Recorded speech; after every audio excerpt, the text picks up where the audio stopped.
오늘 설교의 제목은 장군과 멍군입니다. 어른들은 다 아시겠지만 어린이들의 이해를 돕기 위해 먼저 어린이들에게 질문해 봅니다. 검은 돌과 흰 돌을 나누어서 판 위에 번갈아 하나씩 두며 승부를 겨루는 놀이를 뭐라고 그럽니까? 바둑입니다. 잘 맞췄습니다. 그럼 하나 더 질문해 볼게요. 나무로 만든 32개의 말을 각 팀이 16개씩입니다.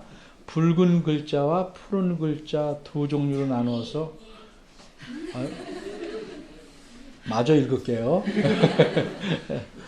판 위에 버려놓고 번갈아 공격 수비를 해서 승부를 가리는 놀이, 대답한 대로 장기입니다. 장기에서는 상대방의 왕을 먼저 잡으면 이깁니다. 근데 왕을 잡기 위해서 놓는 수를 장군 이렇게 말합니다. 그리고 이 수를 막아내는 수를 멍군 이렇게 말합니다. 오늘 본문은 마귀 즉 사탄이 예수님을 다시 공격하고 예수님께서 막아내시는 내용입니다.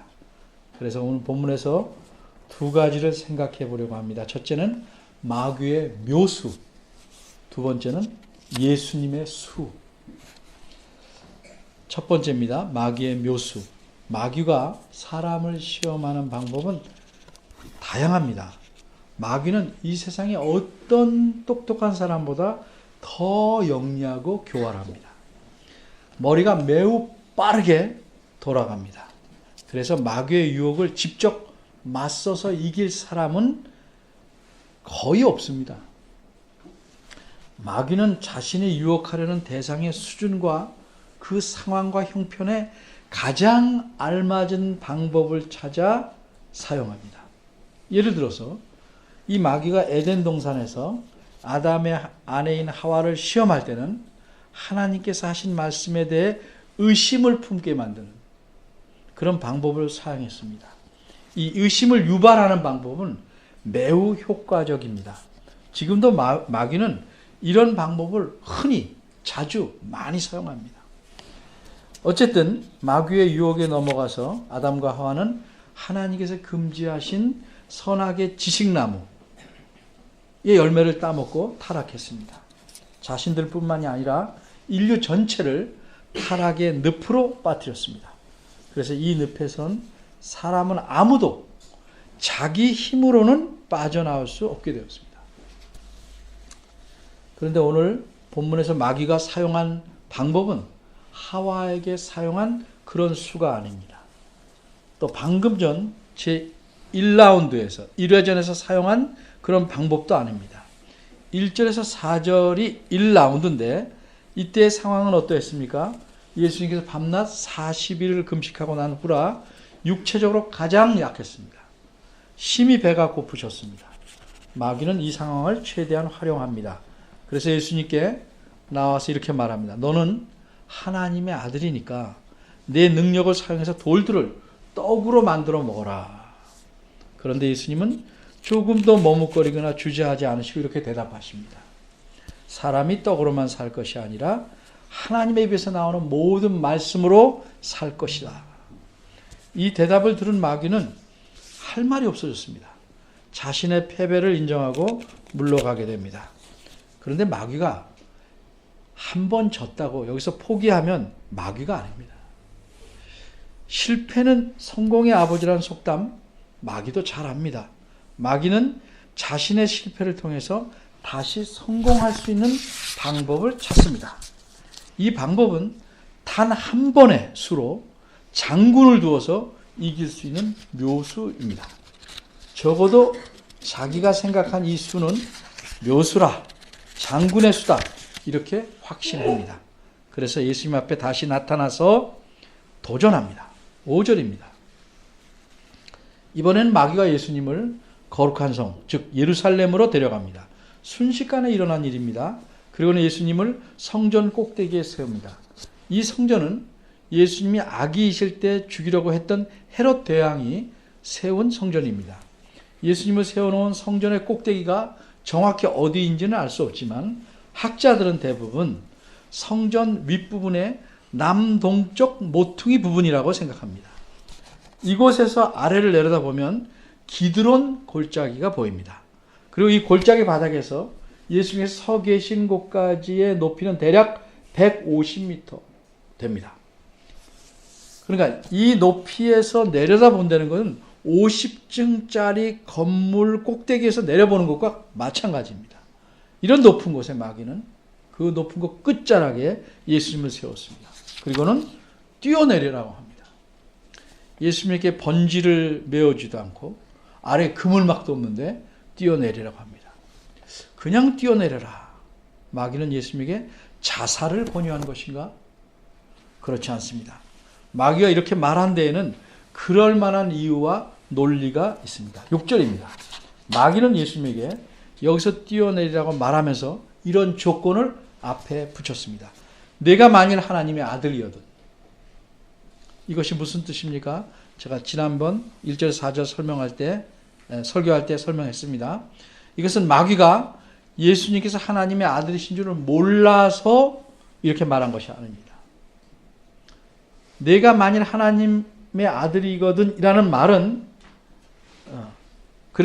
이거든 뛰어내려라 하는 말은 여기서 뛰어내려서 내가 하나님의 아들인지 아닌지를 증명해 보라 하는 의미도 아닙니다. 마귀는 누구보다도 하나님에 대해서 잘 압니다. 따라서 마귀의 말을 풀어 이해하자면 내가 위험에 처하면 네가 하나님의 아들이니까 하나님은 반드시 자기가 말씀하신 대로 너를 구하실 거다. 그러니 한번 해봐라 하는 의미입니다. 마귀는 예수님께 뛰어내리라고 말하면서 그렇게 말한 이유를 댑니다. 6절입니다. 우리말 성경에는 생략되어 있지만 원문에서는 기록하였으되 다음에 왜냐하면이라는 말이 있습니다. 따라서 이 말씀을 그대로 옮겨보면 왜냐하면 이렇게 기록되었기 때문이다. 이런 뜻입니다. 그러니까 마귀는 하나님께서 전에 하신 말씀한 내용을 인용해서 말하고 있는 것입니다. 제1라운드에서 마귀는 예수님을 유혹하는 데 실패했습니다. 왜냐하면 예수님이 하나님의 말씀을 근거로 삼아서 마귀의 유혹을 거절했기 때문입니다. 마귀는 이 실패를 통해서 무엇을 알았는가? 예수님께서는 하나님 말씀을 정말 귀하게 여기고 하나님 말씀에 철저하게 순종하는구나. 하나님 말씀을 하나님 말씀을 순종하기를 자기 생명보다 더 원한다 하는 사실을 알았습니다. 그래서 예수님은 40일이나 굶어서 사실 눈에 보이는 것이 모두 먹을 것으로 보일 만한 상황인데도 돌로 떡을 만들지 않으셨습니다. 돌로 떡을 만들어서 내 생명을 유지해보라 이렇게 친절하게 권면하는데도 마귀가 예수님은 그 권면을 거절하셨습니다. 이때 예수님은 하나님 말씀을 인용합니다. 기록되었을 때 사람이 떡으로만 살 것이 아니고 하나님의 입에서 나오는 모든 말씀으로 살 것이다. 마귀는 이 예수님의 대답이 무슨 뜻인지 압니다. 예수님이 자기 생명을 잃는다고 해도 하나님 말씀에 순종하겠다는 의지를 보인 겁니다. 그런 예수님에게 마귀는 더 이상 할 말이 없습니다. 죽는다 해도 돌로 떡을 만드는 하나님 능력을 사용하지 않겠다는데 마귀가 더 이상 어쩔 수가 없습니다. 그래서 마귀는 예수님 말씀 한마디에 험하게 무너지고 말았던 겁니다. 그런데 마귀는 이렇게 주저앉을 마귀가 아닙니다. 그래서 이 두 번째 유혹에서는 전략을 바꿨습니다. 묘수를 찾았기 때문입니다. 그것은 예수님의 목숨보다 중하게 여기는 하나님의 말씀을 가지고 유혹하는 겁니다. 마귀는 구약성경 시편 91장 1편 11절과 12절을 인용해서 유혹합니다.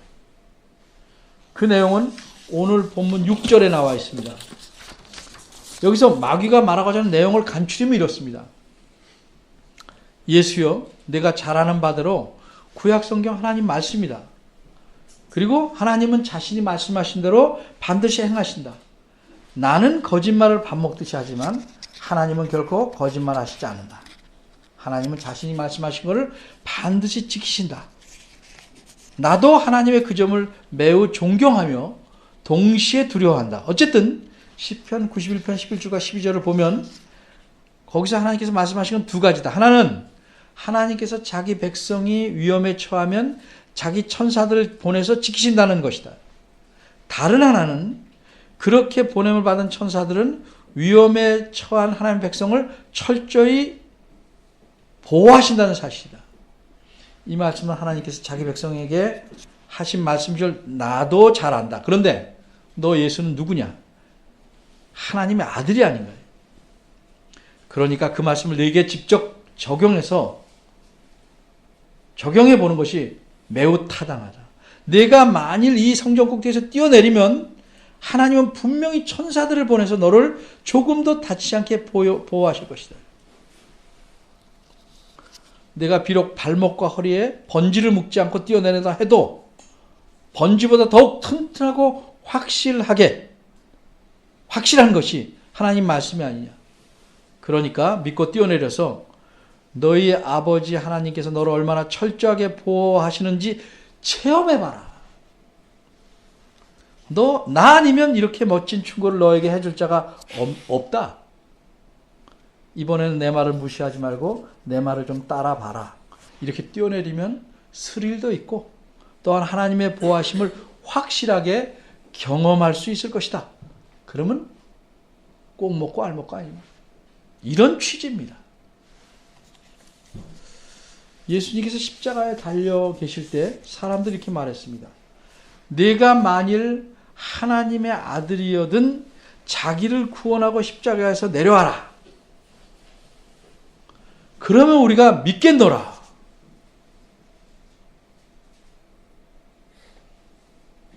사람들이 조롱하면서 이렇게 말했지만 이게 사람들의 심리입니다. 만일 예수님께서 높은 성전 꼭대기에서 뛰어내려도 하나님께서 천사들을 보내서 다치지 않게 하시면 예수님이 그리스도이심을 많은 사람에게 입증하는 데 도움이 되지 않을까? 그래서 우리는 이런 식의 유혹에 솔깃할 수 있습니다. 그럼 과연 이 유혹을 듣고 예수님 마음은 어떤 움직임이 생겼을까? 마귀가 찾아낸 이 묘수가 예수님에게 통할까? 두 번째입니다. 예수님의 수. 왜 마귀에는 묘수라고 쓰고 예수님의 수라고 썼냐면 마귀는 끙끙매고 찾아내는 게 묘수고 예수님은 보통 하는 게 그냥 자연스러운 겁니다. 이처럼 마귀는 예수님을 유혹할 묘수를 가지고 묘수로서 하나님 말씀을 사용했습니다. 이 수는 이른바 비유하자면 장군의 수입니다. 장군 받아라. 못 받으면 끝입니다. 한 방에 예수님을 무너뜨릴 수 있는 수입니다. 근데 이 장군을 예수님께서 어떻게 받으실까? 그런데 예수님은 마귀가 장군 받으란 말에 멍군을 부르셨습니다. 예수님도 역시 하나님 말씀을 멍군의 수로서 사용합니다. 장군을 부른 자도 하나님 말씀으로, 멍군을 부르신 분도 하나님 말씀으로, 마귀는 다시 패배하고 물러갑니다. 어째서 마귀가 패배를 인정하고 물러갔는지 이 점에 대해 생각해 보기 전에 먼저 마귀가 던진 유혹에 대해서 여러분은 어떻게 하실까 한번 생각해 봐야 됩니다. 어떻게 하실까요? 뛰어내리시겠습니까? 그래서 하나님이 보호하심을 체험해 보시겠습니까? 아니면 뛰어내리지 않으시겠습니까? 아니면 뛰어내리고 싶은데 너무 높아서 다리가 떨려서 못 하시겠습니까? 아니면 뛰어내리면 하나님이 과연 천사들을 보내서 나를 붙잡고 보호해 줄까 확신이 없으십니까? 죽을 것이 뻔해서 못 뛰어내리시겠습니까? 어떻게 하시겠습니까? 대답하지 마시고 속으로 한번 생각해 보십시오. 그럼 마귀가 이렇게 둔 장군의 수를 예수님은 어떻게 멍군으로 처리하셨는가? 깊게 장고에 들어가셨습니까? 고민하셨습니까? 갈등하셨습니까? 본문을 보겠습니다. 7절입니다. 예수님은 거침없이 멍군의 수를 두시며 한마디로 거절합니다. 뭐라고 대답하셨습니까? 말씀하시기를 주 너희 하나님을 시험치 말라 하느니라. 도대체 논리적으로 어떤 관계가 있는 것일까? 이 대답이 무슨 뜻입니까? 좀 자세히 보겠습니다. 이 대답을 예수님의 의도에 맞추어 이렇게 풀어볼 수 있겠습니다. 나는 내가 인용한 하나님 말씀을 믿는다. 그런데 뛰어내리진 않겠다. 왜냐하면 하나님께서 말씀하시기를 주 너희 하나님을 시험치 말라고 하셨기 때문입니다. 간단합니다. 늘 고민하는 사람 뭐예요? 왜 고민합니까? 우리가 일상생활에서.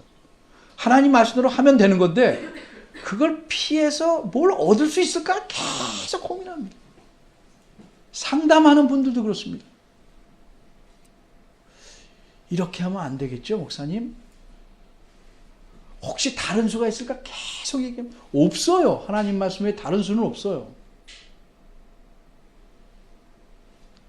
사실 마귀가 인용한 시편 91편 11과 12절은 마귀가 그 의미를 슬쩍 왜곡해서 사용한 것입니다. 똑같이 하나님 말씀 사용해도 뜻에 맞게 쓰느냐 바꾸느냐 굉장히 큰 차이가 있는 것입니다. 예수님께서 그 사실을 모를 리가 없습니다. 그러나 다시 말하자면 시편의 말씀은 마귀가 말한 그런 의미를 갖는 것이 아닙니다. 마귀는 시편 90편 11절에 인용할 때 기억력이 모자라서 빼먹은 게 아니라 의도적으로 표현 하나를 뺐습니다. 그 표현을 빼면 의미가 달라집니다. 뺀 표현이 뭐냐? 내 모든 길에입니다.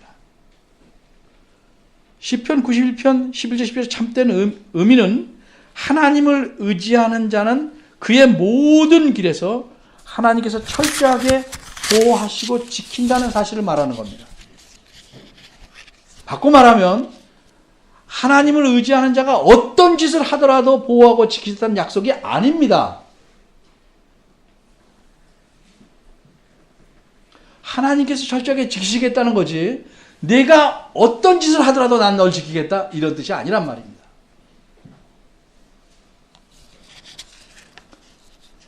제멋대로 무모한 짓을 하면서 하나님께서 보호하시는지 혹은 어떤 분들 말대로 사랑하시는지 알아보겠다는 것은 하나님을 시험하는 것입니다. 그래서 예수님은 뛰어내리는 것이 하나님을 시험하는 것이라고 생각하셨기 때문에 뛰어내리지 않겠다고 대답한 것입니다. 그래서 하나님을 시험하지 말라는 성경 말씀을 하나님 말씀을 인용해서 멍근을 두신 겁니다. 여기서 우리가 또 생각해 볼 점은 이겁니다. 믿고 뛰어내릴 수 없을까? 하나님 말씀 믿고 뛰어내린다면 그게 어째서 하나님을 시험하는 것인가? 믿고 뛰어내리는데 그게 어째서 하나님을 떠보는 것일까? 하나님을 시험한다는 게 뭘까? 우리 생각이 아니고 예수님의 생각, 바꿔 말하자면 하나님의 생각을 좀 알아봐야 됩니다. 우선 하나님을 믿는다. 믿고 뛰어내린다 그러는데 믿는다는 게 뭘까? 하나님 말씀을 믿는다는 건 뭘까? 어떤 사람들은 말합니다. 겪어보지도 않았는데 어떻게 믿느냐? 옳은 말입니다. 그런데 이것은 사람들의 경우에서만 제한적으로 옳은 말입니다. 사람들은 속일 수 있는 가능성이 있고 또 속아본 경험이 있기 때문에 그냥 덜컥 무턱대고 믿을 수는 없습니다. 어떤 사람이 뭘 계약하자는데 우리 믿는 사람들이니까 처음 만난 사람이 믿고 계약서 없이 하자는 거예요.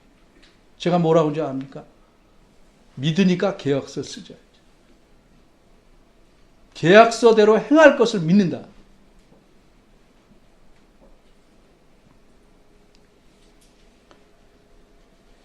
사람은 믿을 만한 사람이라고 할지라도 어떤 경우에는 속일 가능성이 있기도 합니다.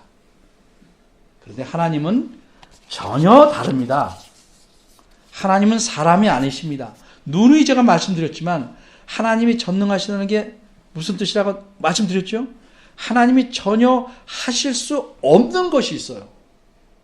그거 빼고 전능한 겁니다. 그게 뭐라고요? 악한 행동과 거짓말입니다. 그러므로 하나님을 경험해서 믿으려고 하는 것은 뭘 전제한 거예요? 하나님을 믿을만 하지 못하다고 생각했기 때문에 경험하려는 겁니다. 그분이 악한 행동과 거짓말을 전혀 못하는데 왜 경험을 해야 됩니까?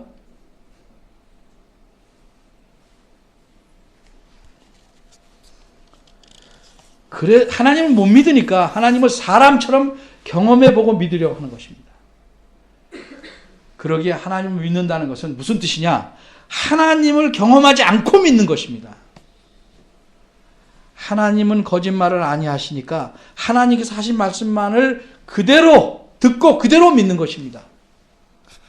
그렇기 때문에 하나님을 믿는다는 것은 하나님 말씀을 믿고 순종하는 것과 똑같은 겁니다.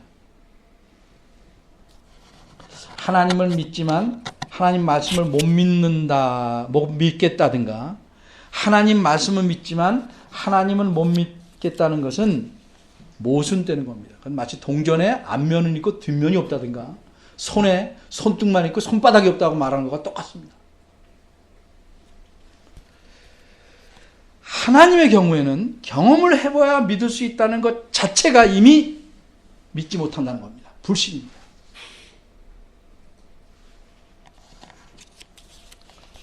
물론 하나님의 경우에도 하나님께서 자신의 말씀을 지키신다를 우리가 경험하게 되면 그것이 우리 믿음을 튼튼하게 도움이 됩니다. 그런데 경험하여 믿음에 도움이 되는 것과 내가 경험해서 믿으려는 것은 다른 문제입니다.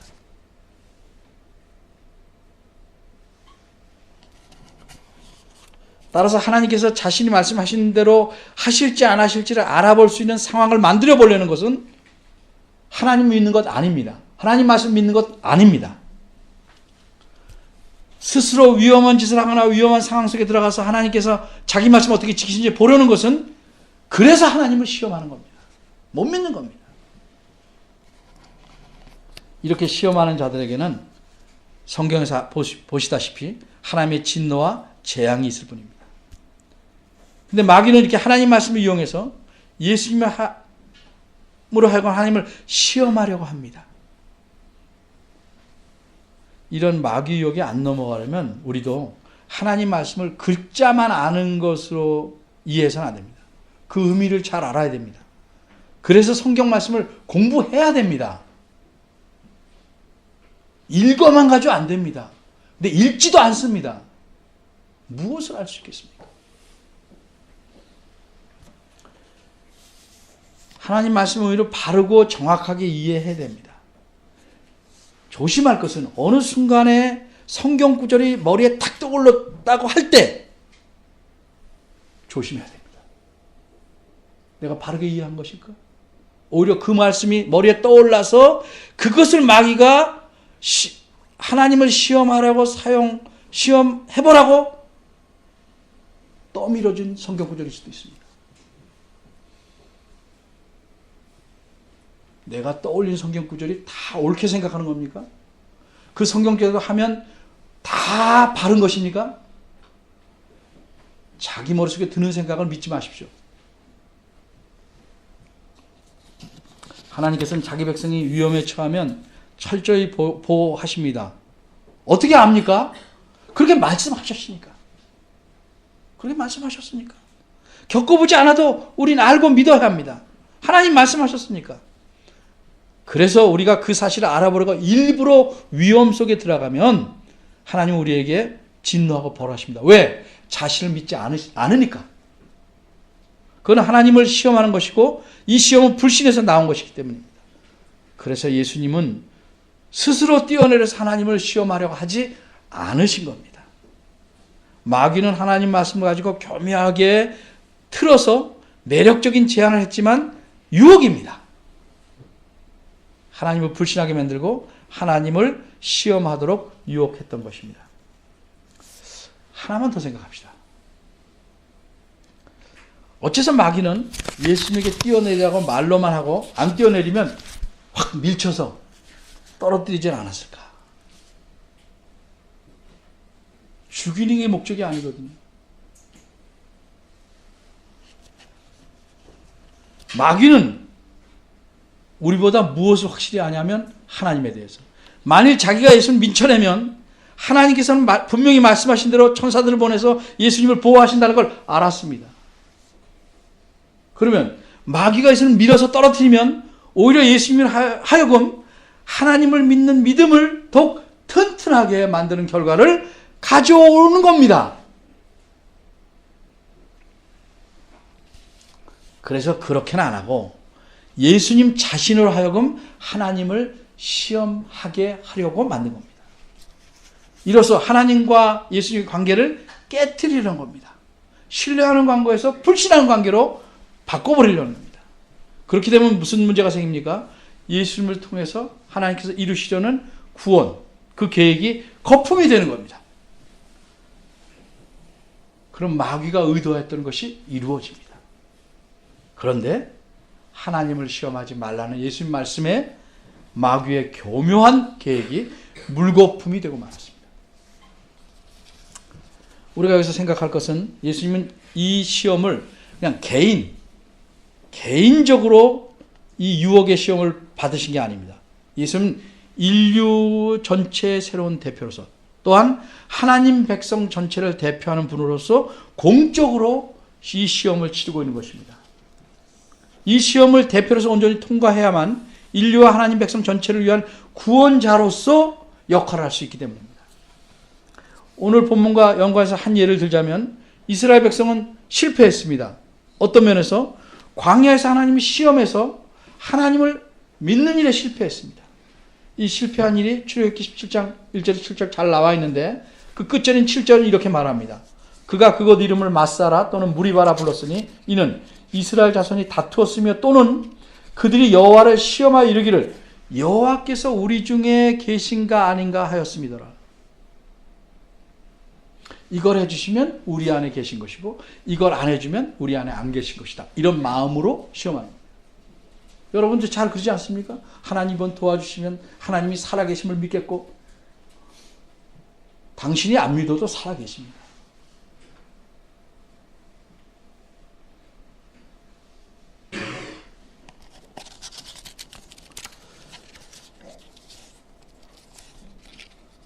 그러게 예수님께서는 그 실패한 이스라엘 백성을 대신해서 이 일을 이루어 성공하셔야 했던 것입니다. 그리고 마귀의 시험을 물리침으로써 성공하신 것입니다. 이제 이렇게 예수님께서 하나님 백성의 대표자로서 하나님을 시험하라는 유혹을 물리쳤다는 사실을 우리가 알았습니다. 그러면 예수님이 그렇게 물리쳤으니까 우리는 그냥 또 막 살아도 되는가? 우리도 이 마귀의 유혹을 좀 물리치면서 살아가야 됩니다. 그럼 우리 안에, 우리 삶 속에 어떤 일이 하나님을 시험하는 것인지 좀 구체적으로 실제적인 예를 들어보겠습니다.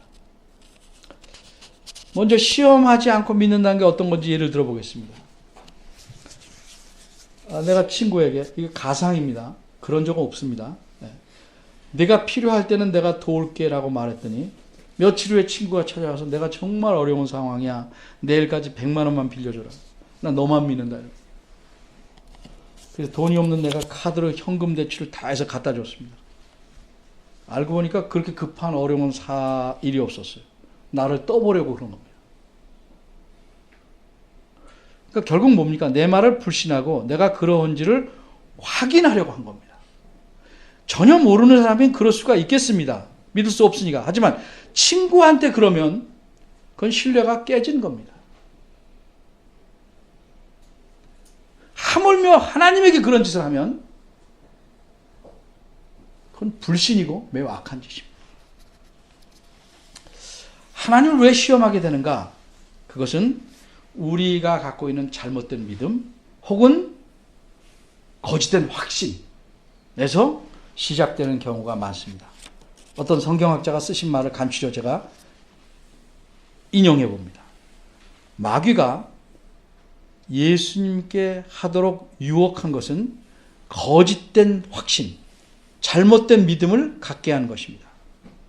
이런 거짓된 믿음, 잘못된 믿음은 우리의 일상생활을 보면 우리 마음에도 가득 차 있습니다. 만일 어떤 사람이 건강을 지킬 수 있는 규칙들, 즉 적당히 운동하고 알맞게 식사하고 적절하게 수면하고 이런 규칙들을 잘 지키지 않으면서 하나님에게 건강의 복을 주시기를 간절히 간구하면 그렇게 많이 하죠. 이것은 잘못된 믿음입니다. 왜냐하면 나는 건강의 규칙을 지키지 않아도 하나님께서 건강에 해 주실 것이라고 믿고 간구하기 때문입니다. 그렇게 안 해주십니다.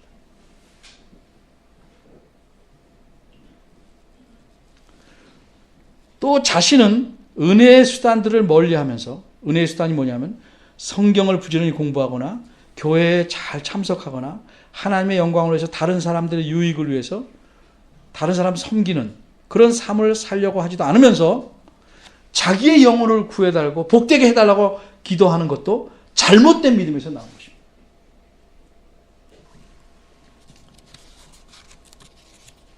하나만 더 인용하겠습니다. 문장이 긴데 여기까지만 하겠습니다. 또 자신은 자기 자녀들을 주님을 잘 섬기도록 하나님 말씀으로 양육하지도 않으면서 자기 자녀들이 육적인 복, 영적인 복을 많이 받게 해주옵소서라고 간구하는 것도 잘못된 믿음에서 나옵니다. 하나님 그렇게 안 해주신다는 겁니다. 하나님이 해주시는 건 여러분의 게으름을 메꿔주는 게 아닙니다.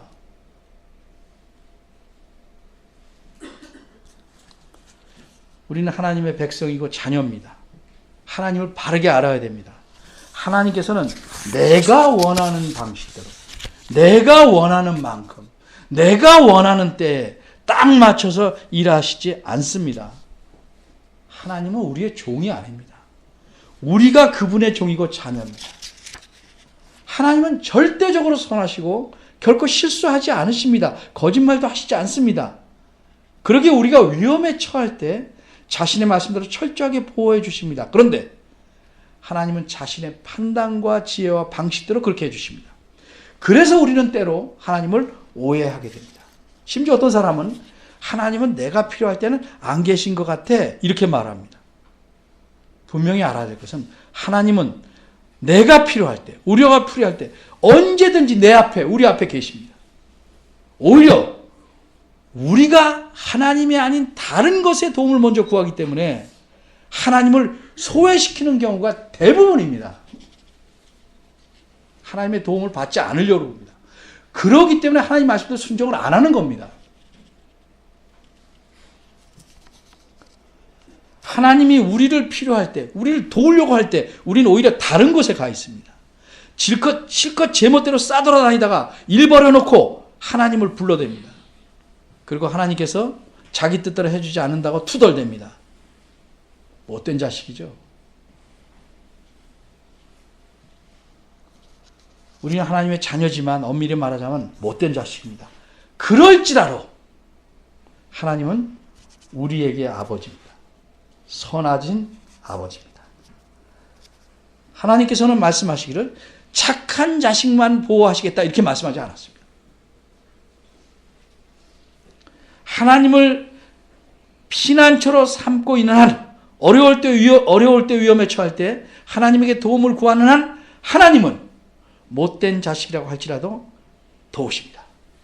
철저하게 보호해 주십니다. 하나님은 그러신 분입니다. 우리가 어려울 때, 우리가 위급할 때 하나님은 결코 우리를 외면하시지 않습니다.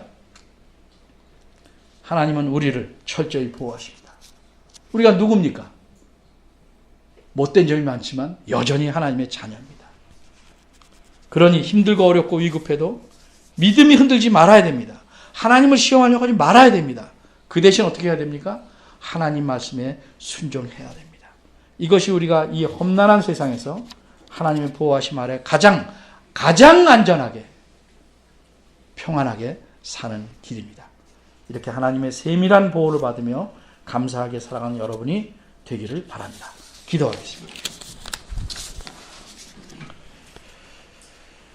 하나님 아버지, 예수님께서 받으신 두 번째 시험을 통해서 예수님이 어떤 분이시며 어떻게 시험을 물리치셨고 또 우리 또한 하나님 앞에서 어떻게 살아야 하며 어떤 관계인지를 살펴보았습니다. 주의 말씀에 더욱 순종하게 하시고 내 지혜와 내 충동과 내 감정에 쏠려서 하나님을 외면하거나 그 말씀을 불순종하는 일이 줄어들도록 저희들을 도와주시옵소서. 예수님 이름으로 기도합니다. 아멘. 다 같이 일어나서 송영